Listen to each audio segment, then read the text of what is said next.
ஃப்ளைட்டில் வந்து சில டெக்னிக்கல் விஷயங்கள், அதாவது என்ஜின் ஒர்க் ஆகிருக்கு, அது வந்து அந்த பவரை டிரான்ஸ்மிட் பண்ணக்கூடிய சாஃப்ட்வேரில் ஏதோ ஃபெயிலியர் அப்படின்ற மாதிரி ஒரு ஆங்கிளில் விசாரிக்கிறாங்க.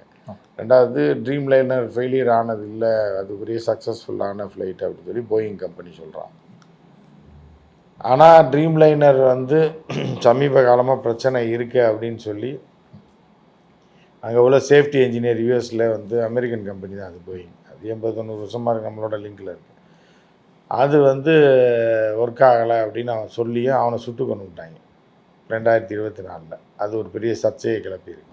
அவன் ஏற்கனவே தன்னோட அந்த இன்ஜினியர் ரிட்டையர் ஆகிறதுக்கு முன்னாடியே சொல்லியிருக்கான், போயிங் கம்பெனி இந்த மாதிரி எல்லாம் ப்ராப்பராக செக் பண்ணுறதில்ல, பிரச்சனையெல்லாம் இருக்குதுன்னு சொல்லி அதை யாரும் கேட்டு கண்டுக்கல அப்படின்னோடனே உள்ளே உள்ள ரகசியத்தெல்லாம் சொல்லிட்டான்னு சொல்லி 2வது நாளே சுட்டு கொண்டுறாங்க.